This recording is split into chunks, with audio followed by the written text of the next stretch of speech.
who have not yet found a seat to find a seat. This is not a signal for you to stop eating and drinking, I hasten to add. Feel free to get up, replenish your glasses, your cups, or whatever. But we're now going to start the formalities of the afternoon.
Of an extraordinary lady.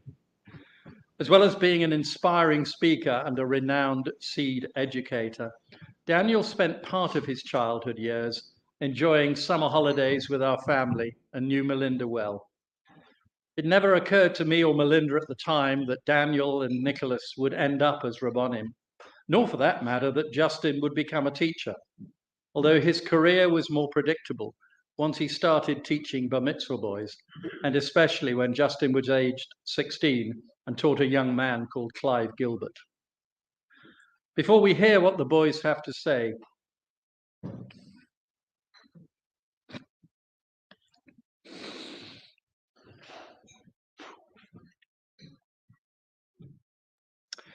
I did practice this. Two of Melinda's closest friends want to share something with us, Julia Morrison Wood and Frances Grossman. Together with their husbands, the six of us spent numerous holidays, Shabbatot and Chagim together, sometimes with our six sons, and collectively became known as the Grosswood Ketts. Ladies and gentlemen, Julia.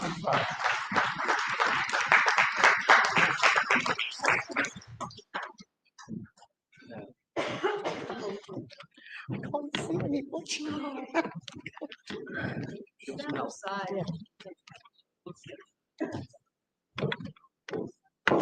Yeah. Rabbonim, family and friends. I wanted to undertake some learning in the zechut, in the merit of Melinda, Rachel bat Leib HaLevi, Alea HaShalom. I chose to study the Eshet Chayil prayer as I felt Melinda personified the attributes contained in it. The exquisite and multi-layered poem, Eshet Chayil, Woman of Valor, was written by King Solomon as part of Proverbs, a book of great wisdom. We sing this ode to women before Kiddush on Friday evening, as we welcome in the Shabbat Queen. On a more esoteric level, some biblical commentators have interpreted Eshet Chayil to be a praise of wisdom or Torah. Eshet Chayil is an alphabetical acrostic. Each verse begins with a different Hebrew letter. For just as the letters of the Hebrew alphabet are the building blocks of creation, so too is the Jewish woman. Among the alphabet's elegant curves and contours is a blueprint for a life of meaning, a life of wisdom. Eshet Chayil symbolizes such wisdom and foundation. Jewish women are conduits. They nourish, sustain, and generate creation. The Hebrew letters speak through them, and Eshet Chayil is dedicated to them. I would like to thank Rabbi and Leib for giving up her precious time to engage in our one-to-one learning sessions. She helped me understand the prayer, and our discussions were most meaningful. As I reflect on Melinda's life, she was the embodiment of the sentiments expressed in this prayer. Her home life was one of love and devotion to her family. She was the linchpin that held everything together, playing both mother and father to Justin and Nicholas while Russell was away on his many business trips. In fact, Justin and Nicholas used to joke that the only time they ever saw their father was on their annual vacation. Melinda never missed a parents' evening, or football practice, or school play. She just got on with life. She was a dab hand with a screwdriver, doing many DIY jobs in the house. As we've heard from Russell and her colleague, her dedication to her work at Norwood in the fostering and adoption department was legendary. In her quiet way, she just got on with the job, both discreetly and professionally. The many grateful parents that she met are a testament to that. I think about her inner strength, her beauty, both inside and out, and her emunah, which tie in with verses 26 and 27 of the Eshet Chayil prayer. She opens her mouth with wisdom, and instruction of kindness is on her tongue. And she supervises the ways of her household and does not eat the bread of idleness. On a personal note, Graham and I will always treasure her friendship and the many occasions that Melinda and Russell welcomed us into their home in Netanya so that we could share our holidays together. We have very fond memories of all the fun times we had and all the places we visited. To conclude, Melinda was the quintessential lady, dignified, refined, and softly spoken. She was my very good friend, and I shall miss her terribly. May her memory be for a blessing. Thank you.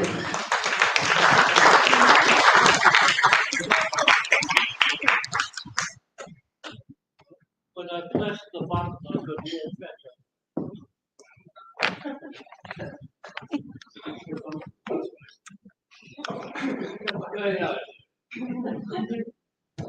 Okay, Leo, I can carry on. In the memory of Rachel bat Leib HaLevi, Zichrona Livracha, Sarah, Rivka, Rachel, and Leah, the mothers of the Jewish people, and in whose names we bless our daughters on Friday nights. Each one possessed qualities that played essential roles in the strength and future of the nation, yet there was something they all shared, something that Jewish women would always try to emulate. Each one lived in recognition that the ultimate in fulfillment is enabling others to realize their potential as individuals and as members of the Jewish people.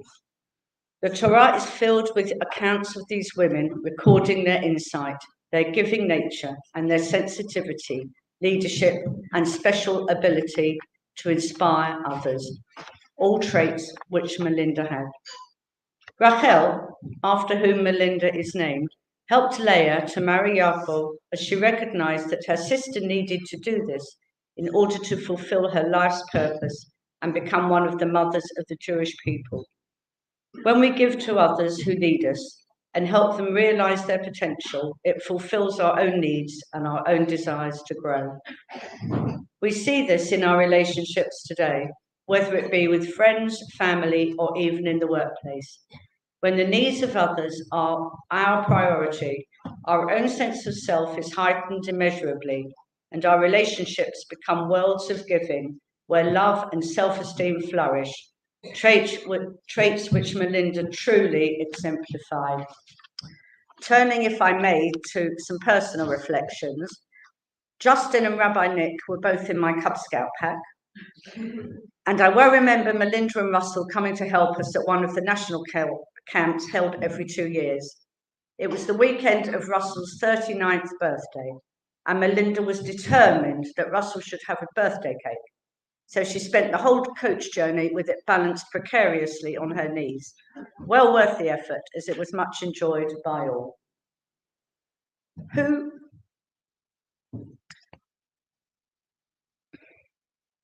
Who could forget our annual February half-term trips to the new Ambassador Hotel in Bournemouth? The Grossmans, the Morrison Woods, and the Ketts.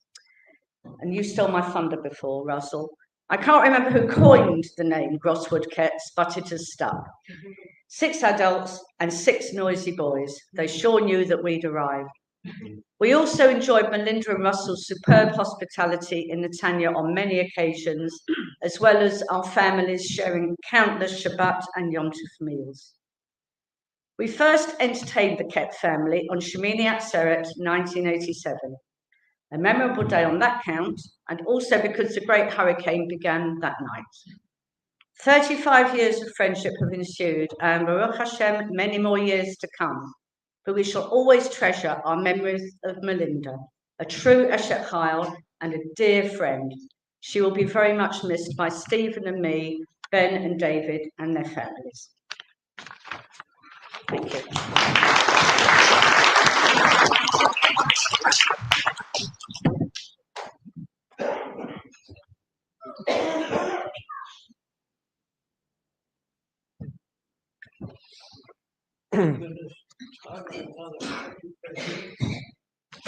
Thank you, first of all, to Julie and to Francis. Dad had mentioned that you were going to say a few words, but I didn't think that I would be quite as emotionally affected by them. But thank you so much for your heartfelt words and the learning that you undertook in Mum's memory, and that's really deeply appreciated.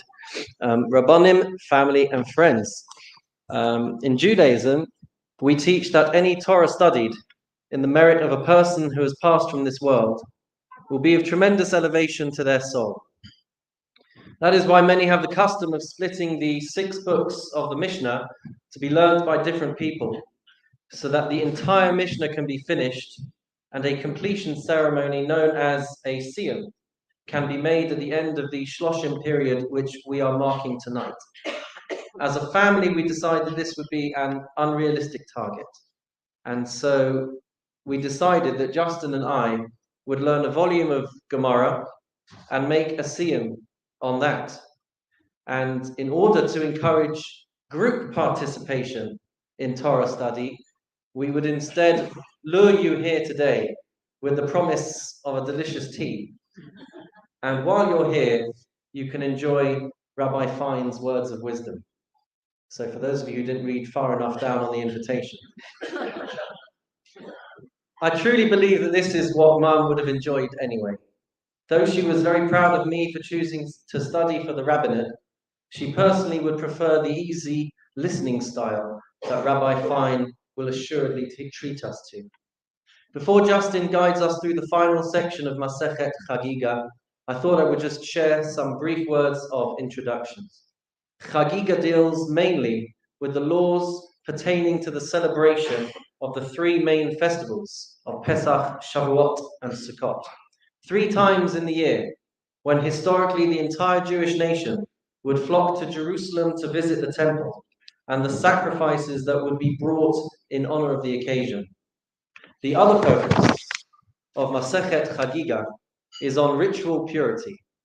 And one of the fascinating topics is about the leniencies that were applied at these seasonal peaks to ensure that business could flow as normal with the influx of people who could have otherwise been potentially impure. Thanks to the World Cup, it is not too difficult now to picture thousands of people in the Middle East walking en masse to their place of worship. But as Jews, it is incredible to try and imagine the atmosphere of hundreds of thousands of Jewish people all ascending to the holiest place on earth. Perhaps this is a good moment to express my gratitude to Mum and to Dad for all the times that they took us on holiday to Israel, as well as all the efforts they went to ensure that I had a strong Jewish education at Jewish schools, a fantastic bar mitzvah teacher, 5 months in Yemen Ord at age 14, tour after my GCSEs, 2 years in yeshiva after JFS, and 4 years post-university, again learning in Israel. Without their support, I would have never been able to accomplish anything that I have accomplished. Before I pass you over to Justin, I'd just like to mention that there are handouts, hopefully, on your tables with the text of the Gemara, of the piece of Talmud that Justin is going to finish off for us. And on the reverse side of the page is the ceremony, the Siyum ceremony known as the Hadran, which has got the Hebrew text that Justin and I will recite, as well as the English translation to be able to follow along with. And at the end of that, there will be a special Kaddish prayer that Justin and I will say, which actually the last time we said it was a month ago at the burial. So without further ado, I hand you over to Mr. Kett.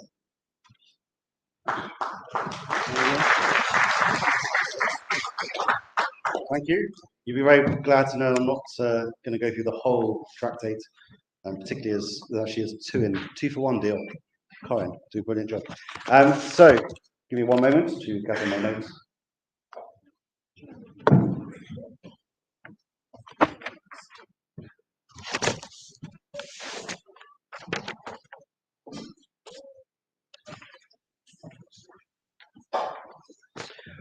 So, as Rabbi Nick has mentioned, he and I have been learning Masechet Chagiga. He's already explained the broad overview of the Masechta, and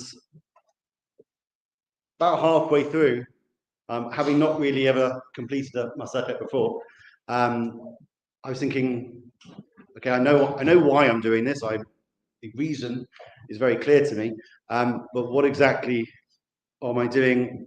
Learning Chagiga, like why out of everything that my brother suggested, did I alight on Chagiga? The short book, the fact that it was so short, probably had a lot to do with it, but also because as I came to realise that there were things in there which connected me and the text to Mum. One of those was talking a lot about sacrifices and what has to go in to making a sacrifice, kasher, making a sacrifice the most appropriate one, making sure that everyone can participate. So obviously the sacrifices which that my mother made to enable my brother and I to grow up to be what we are today, obviously chimed with me, and also that wonderful quality that she had of ensuring that everybody felt included, was also something which struck with me. The other thing which you'll hear as I finish off the Masechet is about says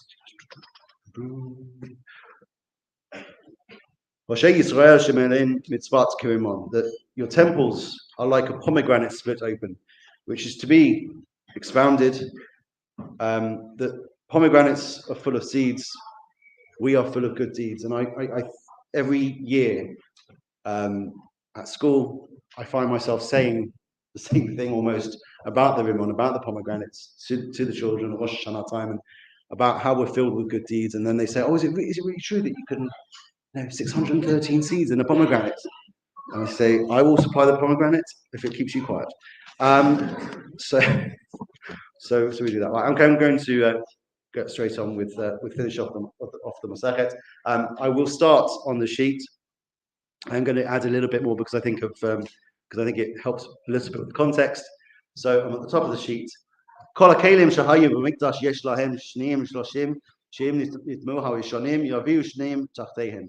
All the vessels that were in the temple had second and third substitute vessels, so that if the first ones became ritually impure, they could bring replacements in their place. Kol hakelim shahayu b'mikdash tu'unim tefillah chutz b'mizbeach hazahav mizbach nechoshet mipnei shehen karka'ah divrei Rabbi Eliezer. All the vessels that were in the temple required immersion after the festival, apart from the golden altar and the bronze altar, because they are considered like the ground and therefore like land itself, not susceptible to impurity. This is the statement of Rabbi Eliezer.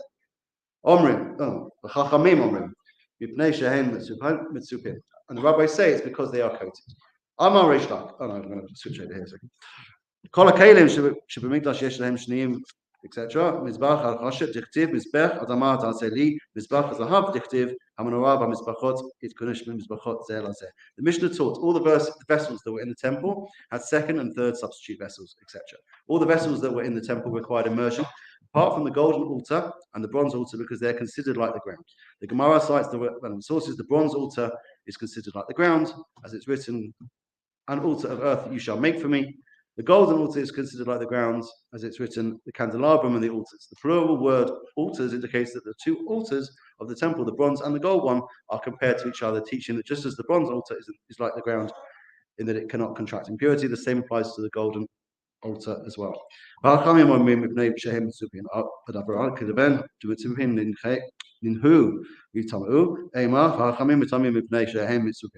the Mishnah, Rabbi Eliezer maintains that the altars are pure because they are like the ground, and the rabbis say it's because they are coated. The Mishnah seems to be saying that the rabbis were offering a different reason for the altars not being susceptible to impurity, namely that they are coated. The Gemara is puzzled by this. On the contrary, since they are coated with gold or bronze, that is the reason they shouldn't contract impurity, as the metal coating makes the entire altar considered as a metal vessel, as stated above, and metal is susceptible to impurity. The Gemara answers say and amend the Mishnah text as follows, and the rabbis disagree with Rabbi Eliezer together and declare the altars to be susceptible to impurity because they are coated. I'm now going to go back to where it says on the sheet. Sorry, I'm not. I'm going to go a bit more. Amar Rabbi Abahu, Amar Rabbi Elazar, Talmidei Hachamim ein or shel gehinnom shaletet bahen, kal v'chomer misalamandra ve'uma salamandra shetoletet esh hi, hasak mid Amar ein or shaletet bo, Talmidei Hachamim shekol gufan esh dichtiv halo chod divrei chaesh ve'umat Hashem al achat kama v'chama. The coating of the altar, the Gemara cites an Agadic teaching. Rabbi Abahu said that Rabbi Elazar said, the fire of Gehenna has no power over Torah scholars. This can be derived by an inference from the salamander, a creature created out of fire and immune to its effect, and whose blood is fireproof. If a salamander, which is merely a product of fire, nevertheless, when one anoints his body with its blood, fire has no power over him, all the more so should fire not have any power over Torah scholars whose entire bodies are fire. As it's written, surely my words are as fire, says the Lord, and the words of Torah became part of the Torah scholars' very bodies. Amar Reish Lakish. Whilst discussing the coating of the altar, the Gemara cites an Agadic teaching where Lakish said, the fire of Gehenna has no power over the sinners of Israel, after previously stating that it has no power over Torah scholars. This can be derived by logical inference from the golden altar.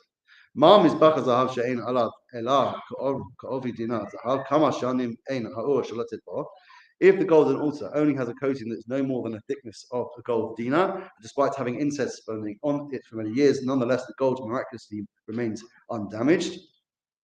All the more so should immunity from fire be granted to the sinners of Israel, who despite their sins are nonetheless also filled with good deeds, just like a pomegranate is full of seeds. Dichtiv, as it's written, your temples, rakateh, are like pomegranates split open, which is from Shir Hashirim. Al tikrei rakatech ela v'kanin shabach, which is to expound. Do not read this word as rakatech, rather as v'kanin shabach, meaning the empty, worthless people among you. Al achat kama v'chama, even these people are as full of good deeds as a pomegranate is full of seeds. Adron alach pamer b'kodesh slika lach v'sachet hagiga. All right.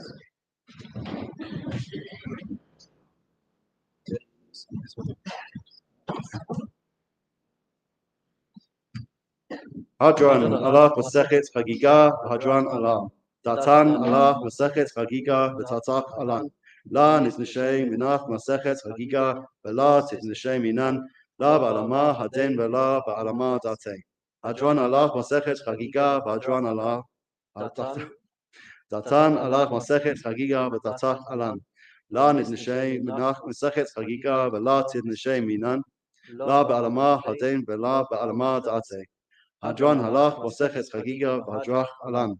Datan halach b'sechet chagiga v'datach alan. La nitnashei menach b'sechet chagiga v'la titnashei minan. La b'alma haden v'la b'alma date. Yehi rason m'fanecha Adonai Eloheinu v'Elohei Avotenu shetehei toratcha. Imunatech tenu ba'olam hazeh v'tehei imanu la'olam haba. Hanina ba papa. Rami Bar Papa, Nachman Bar Papa, Achai Bar Papa, Abba Mari Bar Papa, Rafram Bar Papa, Rachish Bar Papa, Sucha Bar Papa, Ada Bar Papa, Daru Bar Papa. Ha'arev na Adonai Eloheinu et divrei Toratcha b'finu v'fiyot amcha beit Yisrael v'ni אנחנו וצאצאינו צאצאי עמך בית ישראל כולנו יודעי שמך ולומדי תורתך נשמע. ואוהבי תרחמני מצוותיך כי לעולם היא לי יהי ליבי תמים בחוקיך למען לא אבוש לעולם לא אשכח פקודיך כי בם חייתני ברוך אתה אדוני למדני חוקיך אמן אמן אמן סלע ועת. מועדים אנחנו לך לכבודך אדוני אלוהינו ואלוהי אבותינו ששמת חלקנו מיושבי בית המדרש ולא שמת חלקנו מיושבי קרנות שאנו משכימים והם משכימים אנו משכימים לדברי תורה והם משכימים לדברים בטלים אנו עמלים והם עמלים מקבלים שכר והם עמלים ואינם מקבלים שכר אנו רצים והם רצים אנו רצים לחיי העולם הבא והם רצים לבאר שחת שנאמר ואתה אלוהים תורידם לבאר שחת אנשי דמים וממה לא יחצו ימיהם ואני אפתח בך. יהי רצון לפניך אדוני אלוהי כשם נתני לסיים מסכת חגיגה כן תעזרני להתחיל מסכתות ספרים אחרים וסיימם ללמוד וללמד לשמור ולעשות ולקיים את כל דברי תלמוד תורתך באהבה וזכות כל התנאים והמוראים תלמידי חכמים יעמוד לי עזרי שלא תמוש התורה מפי ומפי זרעי וזרע זרעי עד עולם ותתקיים בי והתהלכך תנחה איתך ושוכבך תשמור עליך וחקיקתך היא תשכחך כי לי ירבו ימיך ויוסיפו לך שנות חיים אורך ימים במינה בשמאלה עושר בכבוד אדוני עוז ויאמר ייתן אדוני יברך את עמו בשלום יתקדש שמי רבה יאמר גילוי מודיד יתקדש ולחיה ומקסיה לעסק יסהון לחיי עלמה ולמבני קרתא לירושלים ולשכללה נכלי לגבה ולמעקה פלחנה נוכרה מהרה ולעשרה פלחנה לישמעיה לעשרי וימליך קודשה ברכו ומחלוסי ביחרי וחייכון ויומכון וחיי לכל בית ישראל ועלה בזמן קריב יאמרו אמן. שמי רבה מבורך לעולם ונאמר אלמיה יתברך וישתבח ויתברך וישרומם ויתנשא ויתהדר ויתעלה ויתעלה שמי קודשה ברכו לילה מקרא וחסה ושברסה ושפחסה ונחמסה דאבירם בעלמא ואמרו אמן. על ישראל ועל רבנם ועל תלמידיהם ועל כל תלמידיהם ועל כל העם העוסקים באורייתא דיברא אתם בפיו וכל עשה יהי להון ולכל שאמר Allah Bina B'chista Barachamim, Chaya Rikin, Zodar Vika, V'Kanami Kadam V'Hazim Ishmaya, V'Imru Amen. Hey Shlama Rabba Min Shemaya, V'Chai Tovim Aleinu, Yakon Yisrael V'Imru Amen. Oseh Shalom B'Roma, V'Rachamav Yaseh Shalom Aleinu, Yakon Yisrael V'Imru Amen.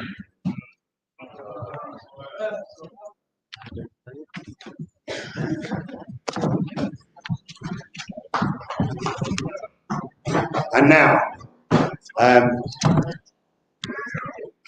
with the publicised address, Middot and Meatballs, I now welcome Rabbi Daniel Fine to address us all here. Oh, I see.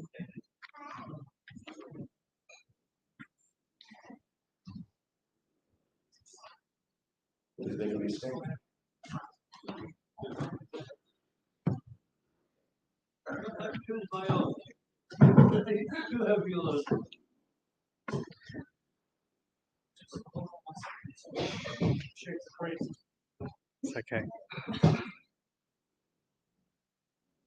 Okay.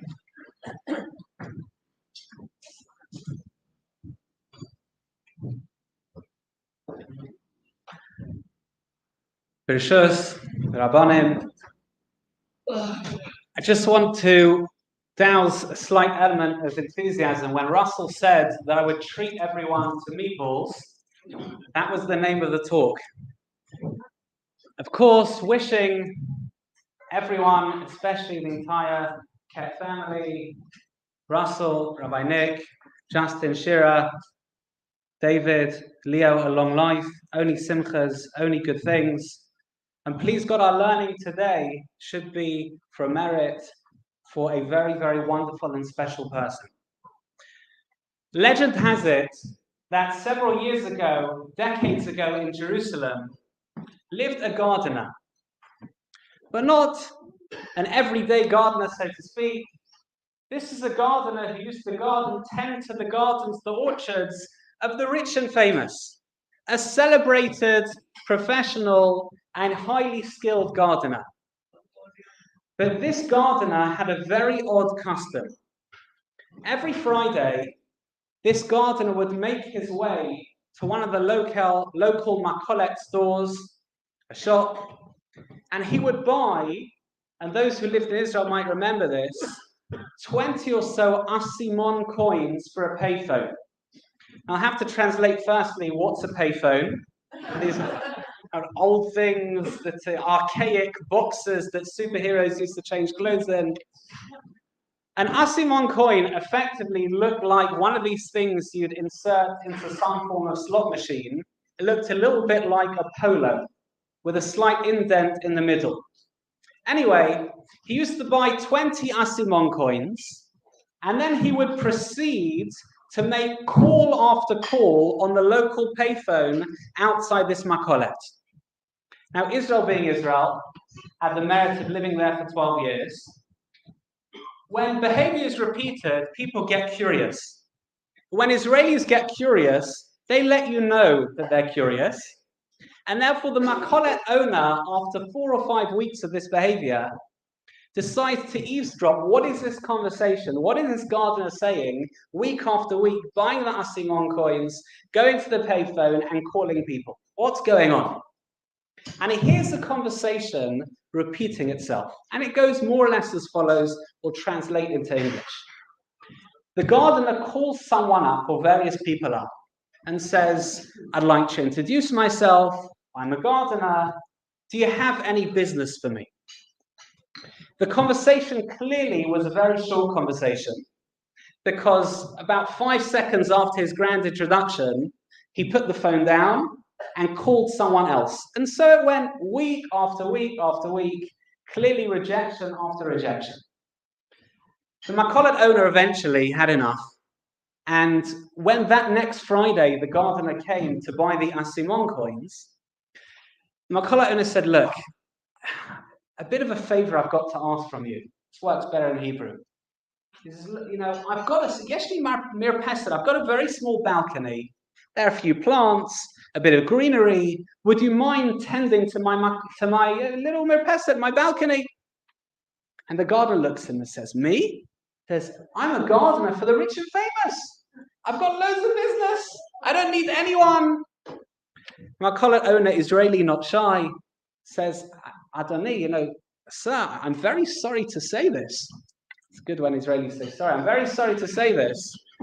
But I hear you week after week calling people up, offering your services. They reject you. Clearly, I'm sorry to say this, but you clearly don't have business. And the gardener says, no, you misunderstood. You see, I'm a gardener for the rich and famous, right? But I never see the proprietor. I never see the owner. I get let in through the side door, the workman's entrance. I do my job. No one ever gives me any feedback. And I finally discovered a system to make that happen. You see, every Friday, I call up the owners. And I say, do you need a gardener? And if they say, no, I've got a fantastic gardener, it means I'm doing a great job, right?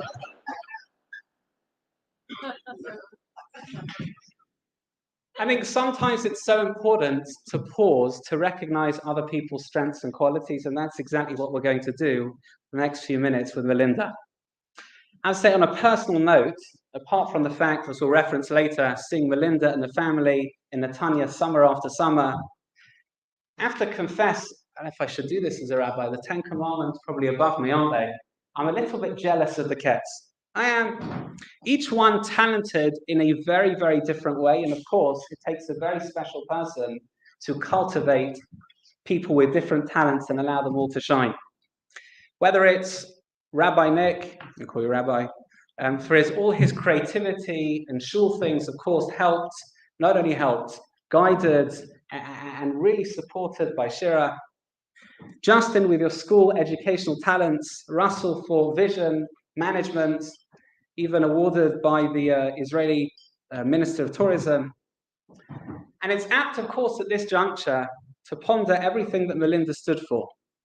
Not only because that's the best way we remember her, but because it's also her schus, her merit, that we reflect on these things. The truth is, in the deeper sources, they say that when a person passes away, there's a certain void of everything they stood for. Even though, of course, the legacy lives on through the family and everyone they've impacted. But then, midst their good qualities, so to speak, are up for grabs. There's a void of those qualities and strengths in the world, and it makes it easier for other people to latch onto. And therefore, where we focus on two in particular of her qualities, they're lessons for us, and of course, it's also in her merit. Officially, the title is Meatballs and Middot. I can't weigh in very much on the meatballs. We all reference them, don't worry. But of course, the Middot were totally apparent and very recognizable. Two primarily. These are the ones in consultation, especially Rabbi Nick, two things that stood out. Number one is smiling. What we call the sever panim yafos, the ability to smile, the ability to make others feel comfortable. And the other one is emor mi'at v'aseh harbeh. Someone who didn't brag about their achievements. I think as Russell mentioned at the Levi, someone who was very happy to do the right thing without the limelights, without the headlights, without the spotlights, just doing the right thing and not bragging about it, a very rare art in today's day and age. Finally, I think there's one thing before we go on to the smiling. I think there's one thing that does need to be mentioned, and I'll say it with a slight anecdote and story. Once upon a time in a hypothetical shul, of course, would never happen here, nor in Belmont, there was a fellow called, we'll call him Brian. Brian was the expert, and every shul has one. Whenever the rabbi got up to speak, Brian, within about 2.5 seconds, will be flat out falling asleep. Hypothetical would never happen. Until one Rosh Hashanah, the rabbi decided, with Brian sitting on the front row, that was his custom Rosh Hashanah, the rabbi is going to really make sure that the start of the sermon would be fantastic. There was no chance Brian would fall asleep. Lo and behold, the rabbi walks up, starts about to give the sermon, and before he starts, he notices that Brian's fallen asleep. He gives his sermon, Brian is asleep throughout, and afterwards, privately, he says, look, Brian, I have to say, you're in the front row. I was really looking forward to actually giving you something to think about. But this time, you fell asleep before I started. What's going on? Brian says, Rabbi, it's because I have faith in you. I have faith in you. In other words, normally you put me to sleep during the sermon. I have faith that was going to be, and therefore, even beforehand, preemptive strike, so to speak, I made sure to fall asleep beforehand. Why is a rabbi giving this? Anyone can talk about smiling. I mean, it's just one of those human features. It's basic kindness, basic morality to a certain degree. Two things I think stand out. Firstly, the fact that I've merited to be a friend of the family, and of course, know Melinda as well. But there's something very Jewish, as we'll see in the next few minutes, about smiling, about recognizing someone else's day, where someone else is holding someone else's basic emotions, and being able to respond in a ubiquitous, almost wordless manner that is a smile. I have to say, when I started looking up some of the Jewish texts and the Jewish view on smiling, the Sever Panim Yofos, it's a Mishnah in Pirkei Avos, the first chapter, 16th Mishnah. I was astounded, and I mentioned this to Rabbi Nick, I called him up one Friday, about how much just resonated, how much almost resounded about Melinda. I'll tell you some of the commentaries on that Mishnah, which references smiling. The first is the Rambam. The Rambam writes as follows. I'll read it in Hebrew and translate. He says, what does Sever Panim Yofos mean? What does smiling mean? What does greeting people pleasantly mean? He explains the Rambam, Yisa v'yiten im habrios benachas, someone who's able to converse very comfortably in a refined way, calmly with others, vidvarim arevim uritzuyim, in a very pleasant and pleasing manner. I mean, as part of a job at Norwood, hosting people with the Meatballs, being comfortable, allowing others to express their talents and express themselves, I mean, that says it all. Rav Vadim Bar Tanura, one of the other commentaries, takes it a step further. He says like this, I'll read this one in English. He says, the Mishnah is not just telling you have to smile, and it's a good thing to smile. If a person has guests, make sure they're not begrudging whatsoever. Again, with food and entertaining others, inviting others the whole time, making sure people felt comfortable at their table. Rav Vadim Bar Tanura, his commentary, very loud. Rabbi Leona says, show them a happy face so they'll be comfortable with you. Now, there's sometimes, and I see this when I teach teenagers, sometimes there can be a lot of distance that is suddenly dissipated with a smile. It's a way of conveying that someone can be comfortable with you. Someone can open up to you. Someone can share their emotions because I'm comfortable, I'm accepting, and I'm ready to hear what you have to say.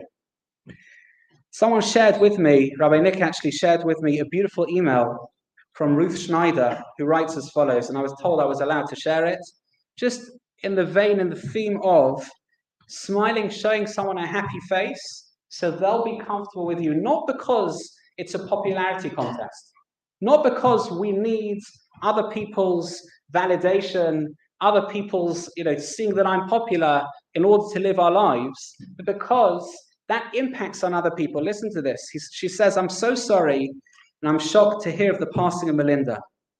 I have very fond memories of her from my childhood and recently in Netanya or around Stanmore and Edgware. Melinda was always so warm and friendly, and it always brought a smile to my face to see her. That's a reflected smile. When I was about 8 years old, I was riding my bike near your house, and I fell and hurt myself ever so slightly. Melinda came out of the house to help, giving me a plaster, and most importantly, a sweet, and invited me in to clean up. That's not cleaning up the house, you understand? That's you. That's what the commentary said. I wasn't embarrassed to speak to her, like I was to other friends' parents. I think that line says so much. I'll read it again. I wasn't embarrassed to speak to her, like I was to other friends' parents. She had this ability to make you feel so comfortable. She was very special, as are you as a family, and I'm thinking of you. Those words again of the Rambam, to be able to converse with others, bidvarim arevim uritzuyim, in a way that's pleasant, in a way that elicits genuine responses. When someone smiles, when someone shows someone else their essence, they are happy, they are comfortable to respond in kind. Again, that beautiful email. There's something particularly ubiquitous about a smile. The Tiferes Yisrael commentary on that Mishnah says that simcha, joy, and memory are connected. I don't know if you've ever tried this, but if you think of your earliest childhood memory, it's often connected with some form of strong emotion, whether it's tremendous joy, sometimes, unfortunately, tremendous pain. We remember things that spark simcha. We remember things that spark an emotion. The truth is, it's because we remember things that are relevant. Many years ago, they did a social psychology experiment. I'm not sure if anyone here has been to one of these very fancy restaurants where the waiter or the waitress remembers your order without having to write it down. A very impressive skill. They did a social psychology experiment to see how long could that waiter or waitress remember your order for. How many minutes, how many hours, and how long did it take till they forgot your order? They found as follows. They remembered the order, to a T, everything, whether it was the heat of the food, whether it was how well the steak should be done, etc. Everything, until the point where? Go on, Rabbi Nick. Until the point where? So until the point where they served the food. As soon as they put the food down, they couldn't remember a thing. Even if there was half an hour between the order and the food arriving, 10 minutes between the order and the food arriving, didn't make a difference. As soon as they put the food down, they couldn't remember a thing. And I think the idea is relatively obvious. In as much as something is relevant, we remember it. In as much as something resonates, we remember it. It's relevant until the food was served. Once the food was served, it's no longer relevant. When we remember something because there's a sense of joy, of simcha, when we remember others, it's because they sometimes instill in us a sense of simcha. And in Melinda's case, Melinda remembered, and Rabbi Nick was telling me, Melinda remembered Nick's old classmates from Sinai, kind of like years later, right? Years later. Because someone who's looking to bring joy to other people's lives, someone who's willing and able to smile throughout any difficulties and challenges, someone who's able to brighten up someone else's day, of course their memory is going to be fantastic. Because of course their memory is going to be intrinsically bound up with a sense of simcha, a sense of innate being comfortable, as Melinda of course was. There's something further that's ubiquitous, a little bit about a smile. The Gemara writes that someone who smiles, it's as if someone is mashkeyu chalab, which means it's as if someone is feeding them milk. Milk is not just something that quenches thirst as water does. Milk is something that actually nourishes. Communication nowadays can be so misunderstood. Yeah, I had a friend of mine who told me that they were going on a diet. Genuine story, going on a diet. So I said, okay, I admire you. How are you going on your diet? He says, look, Daniel, every single day I have sandwiches for lunch. Okay? He says to me, I'm going to replace my sandwiches. I'm not going to have sandwiches anymore. I said, great, sounds like a great plan. What are you going to replace your sandwiches with? He says, very simple. I'm going to have 2 slices of bread and some tuna in between. That was the replacement for the sandwiches. When I was in Israel, I remember hearing a conversation between a parent and a child. In Israel, people do things very young. By 17, 18, in many households, you're already taking care of the nation's security. You have to grow up pretty quickly. I remember seeing a scene where a father was teaching a 6-year-old or so to walk to the park by themselves. Now, that walk meant they went down the road. The park was only about 100, 150 meters from where they lived. And the father had one rule. That rule that he said to the child time and time over was no walking around any corners. Right? Asur lalechet bakan, you can't walk around the corners. Why? Because of course a corner means there's a distance between origin and destination. That's why we're tzitzit actually on the corner of our garments. A corner means you can't see things. A corner means things are hazardous. I can't see you. You're not in my line of vision anymore. So the father decided it's going to be the first trial. Said to the son, right, go on, off you go. I'm going to be behind you. You walk ahead. See if you can get to the park by yourself. And of course, the son, the child, newfound freedom, starts running off and heads around the corner. Father brings the son back. I told you, no walking around corners. I warned you, right? Okay, new trial, start again. A few seconds after the new trial had happened, again, the son is walking around the corner. And the father this time, shamedly, loses it with the child. Starts screaming, says, look, this was your chance. And I told you, you're not allowed to walk around a corner. I warned you, this is stopping now. You're not allowed to walk to the park by yourself again. And the child, just bless him very sweetly and innocently, turns around to the father and says, Abba, his daddy, says, what's a corner? Now, the child had no idea. The terms hadn't been defined. There are certain things when we communicate, especially now with non-verbal communication and social media, etc. Communication can be so misunderstood, of course. But there are certain things that are ubiquitous, as much as there's such a clear expression of who I am. There's such a clear expression of what I want to get across, that you almost need no words. They say this in reference to when they would bow down in the Beis HaMikdash in the temple, especially on Yom Kippur. Bowing down is a ubiquitous sign of service. It doesn't say anything. It just says submission. I'm willing to listen to what you want to say. The same is true of the shofar on Rosh Hashanah. The shofar on Rosh Hashanah is not a sound in as much as it's communication. It's a sound, it's a scream. If anyone's been in that unfortunate position where a child of theirs has either trapped their finger or fallen over, sometimes you don't need words to express that. It's that shrill, almost piercing shriek that just says it without the words. What a shofar is on Rosh Hashanah in terms of our relationship with God, a smile is in reference to our relationship with others. It's that ubiquitous sign of, I'm there for you, I'm happy when you're happy, I'm sharing your success, I'm reflecting that simcha that is my day, and I'm shining it into yours. That, of course, was exactly what Melinda stood for. The Mishnah also says, by the way, when we say accept others, makabel es kol adam b'sefer panim yafos, b'sever panim yafos, smile, it doesn't say accept every person, it says kol ha'adam. That means every element of every person. There are a lot of people who are happy to smile at others, happy to be joyous, simcha, when people are doing the right things for them.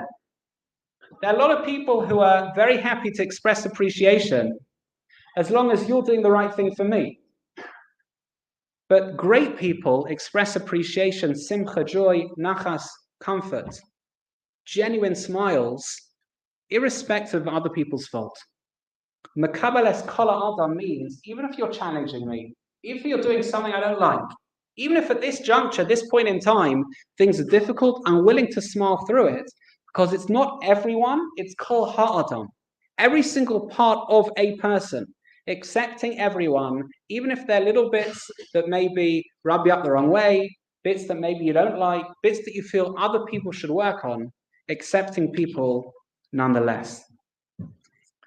A very interesting study a certain art teacher did in America. They got a piece of paper, a little bit like this, although it was blank, invited the whole class, and I think their parents as well, and drew a very small dot in the bottom left corner. And they said to the students, this teacher said to the students, what do you see? What do you see? Describe to me the scene. Of course, the more conceptual talked about the size of the dot. Some people talked about the color of the dot. Some people said, well, the positioning is kind of over here. It's a bit to the left, not quite central. That means this, etc. And in marking this test or these presentations, the teacher said, every single one of you focused on the dot. None of you focused on the piece of paper. It's very easy to focus on other people's little dots, whether that be what they say to us, whether that be the way they treat us, and to it negatively, whether that be the way they park, whether that be miscommunication or the things when you think they're critical of you. But big people can focus on that piece of paper. Big people, great people can smile at others and accept them, even with faults, even with imperfections, because they resonate that simcha, they resonate with a certain element of true joy and inner joy. Lastly, emor ma'at. Emor ma'at means someone who's able to say a little, but of course do a lot. That means someone who doesn't need the limelight. That means someone who's able to do things for the sake of doing things that are correct. That's someone who doesn't need to be that center of attention.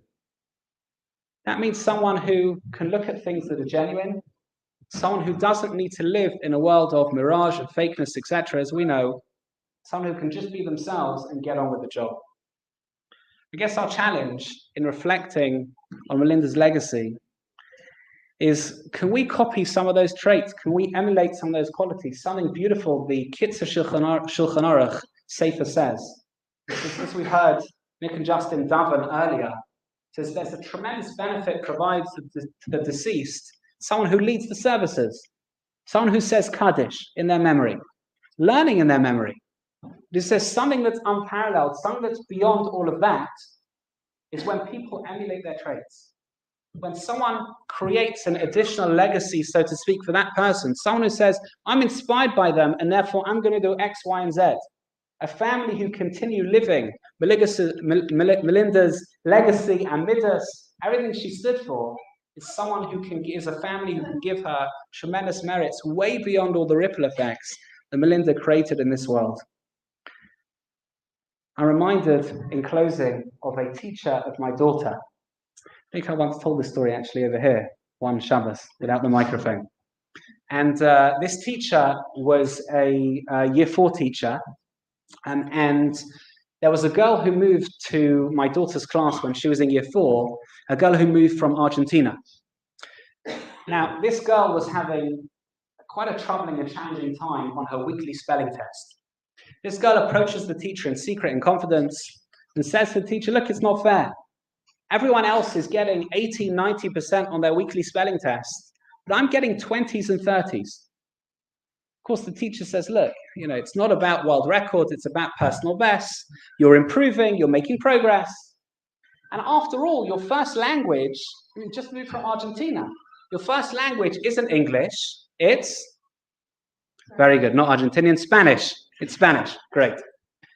All right, so how do I know this story? How am I privy to this private conversation between a student and her teacher? We didn't move from Argentina. A few weeks later, my daughter is studying for a spelling test. Now, my daughter Miriam is studious, assiduous. She's great. She studies very, very well. And the weekly spelling test was easy. But I see her struggling. And she walks over to me and says, Daddy, can you help me with this test? That itself was kind of alarm bells. Can you help me, Daddy, with this test? No problem. I look at the words on the paper, and of course the words are all in Spanish, not Argentinian still. Yeah, Spanish. Right? The teacher had set for the entire class a spelling test in Spanish just so that this girl should feel good about herself. I have to say, I have no idea whether she came out top. I hope she did. But the point is, in our lives, as Melinda did, to be able to adapt our daily lives, our daily routine, even expectations, to make other people happy, to make other people smile, to make other people excel. And it should be, our learning should be a schus for Rachel bat Leib HaLevi. Please God, we should emulate her Middot. Please God, her family should have only nachas and simcha, a lot of good times to come.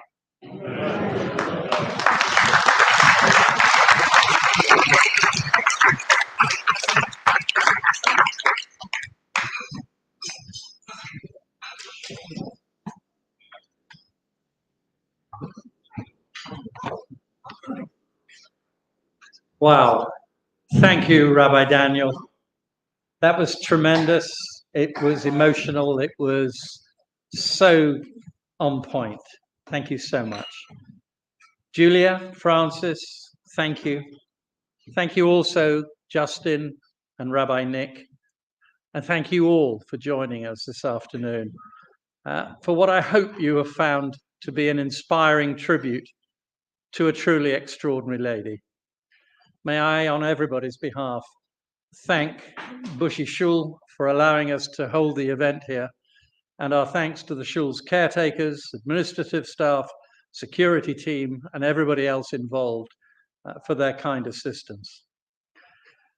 I am very conscious that you've left far too much food on the table. If anybody would like to take any of it with you, please do. I can think of lunch tomorrow, supper this evening. If anybody would like to stay for a few minutes and do your best to polish everything off, please do so. but I would like to feel as though the food has not been purchased in vain. I can't say that we made any of it ourselves, but it would be very nice to see more of it gone than is currently the case on some of the tables. Not on all of them, I stress. There are a few gluttons around. Finally, for those that do like to plan ahead, we will be holding Melinda's stone setting on Bank Holiday Monday, the 1st of May at 12:30. And we will hope to see you there, if not before. Thank you, everybody, for being with us today, and have a safe journey home.